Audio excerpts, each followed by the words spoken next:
எல்லாருக்கும் வணக்கம். நான் Hema Subramanian. Welcome to home cooking Tamil. முட்டை வச்சு நான் நிறைய ரெசிபி செஞ்சுருக்கேன். இன்றைக்கி ஒரு சூப்பரான ஆனால் ரொம்ப ஈஸியாக செய்யக்கூடிய ஒரு முட்டை மசாலா தான் உங்களோட ஷேர் பண்ண போகிறேன். இது வறுத்த முட்டை மசாலா. வாங்க இது எப்படி செய்யறதுன்னு பார்க்கலாம்.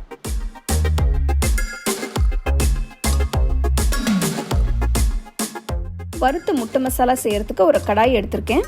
கடாய் சூடானதும் அதில் கொஞ்சம் எண்ணெய் ஊற்றுறேன். அப்புறமா 1/4 டீஸ்பூன் மஞ்சள் தூள், 1 டீஸ்பூன் மிளகாய் தூள், 1/2 டீஸ்பூன் உப்பு சேர்த்துக்கோங்க. மசாலா சேர்க்கும் போது எண்ணெய் ரொம்ப சூடாக இருக்கக்கூடாது, இல்லைன்னா மசாலா தூள் எல்லாம் கருகி போயிடும். அடுத்து இதில் வேக வச்சிருக்கிற முட்டையில் 4 பக்கம் கீறி கடாயில் போடுங்க.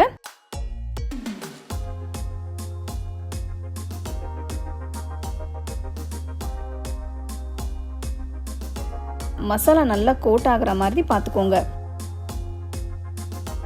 பார்த்தீங்கன்னா 2 நிமிஷத்துக்கு அப்புறம் முட்டை நல்லா ரோஸ்ட் ஆயிடுச்சு. மசாலா நல்லா கோட் ஆயிருக்கு.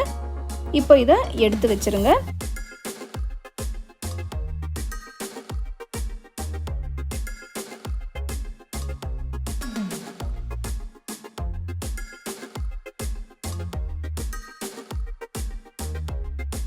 அதே கடாயில் கொஞ்சம் எண்ணெய் ஊற்றுறேன்.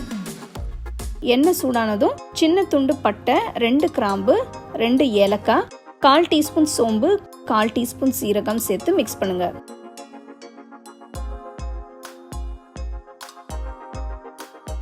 அதோட 3 துருவன வெங்காயம்,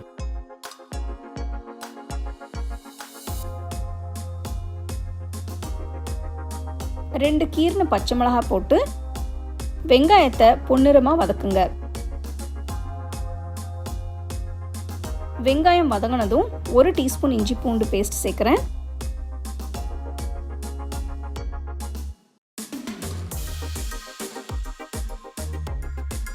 அப்புறம் 4 துருவின தக்காளி சேர்த்து நல்லா வதக்குங்க. நான் தக்காளியை துருவி போட்டிருக்கேன், நீங்கள் மிக்சியில் அரைச்சி சேர்த்துக்கலாம். இதில் 2 டீஸ்பூன் மிளகாய்த்தூள், 1 டீஸ்பூன் சீரகத்தூள், 1 டீஸ்பூன் தனியாத்தூள், 1/2 டீஸ்பூன் கரம் மசாலா தூள், உப்பு தேவையான அளவு சேர்த்து மிக்ஸ் பண்ணுறேன்.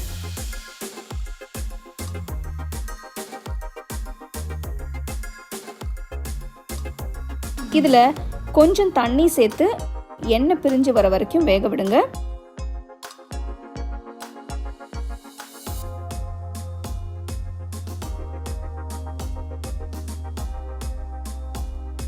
ஃப்ளேவர்ஸை பேலன்ஸ் பண்ணுறதுக்கு 3/4 டீஸ்பூன் சர்க்கரை சேர்க்குறேன்.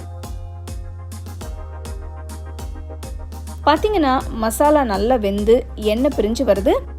இப்போது மசாலாவில் வறுத்த முட்டையை போட்டு மெதுவாக மிக்ஸ் பண்ணுங்க. முட்டை உடஞ்சிடாமல் மசாலாவோட நல்லா கோட் ஆகிற மாதிரி கிண்டி விடுங்க. நம்மளோட வறுத்த முட்டை மசாலா ரெடி. இதை நீங்கள் சப்பாத்தி, ரோட்டி, நான் இல்லைன்னா சூட சாதத்துக்கு கூட சாப்பிடலாம். பார்த்தீங்க இல்லையா, வறுத்த முட்டை மசாலா எவ்வளோ குயிக்காக ஈஸியாக நம்ம செஞ்சுட்டோம். இது நீங்கள் ரசம் சாம்பாருக்கெலாம் தொட்டு சாப்பிட்லாம், இல்லைன்னா சூடாக சாதத்தில் கூட நீங்கள் அந்த வெறுமனே சைட் டிஷ்ஷாக வச்சு சாப்பிட்லாம். ரொம்ப டேஸ்ட்டாக இருக்கும். ஸோ கண்டிப்பாக அடுத்த வாட்டி இந்த ரெசிபி நீங்கள் ட்ரை பண்ணி ரசித்து சாப்பிடுங்க.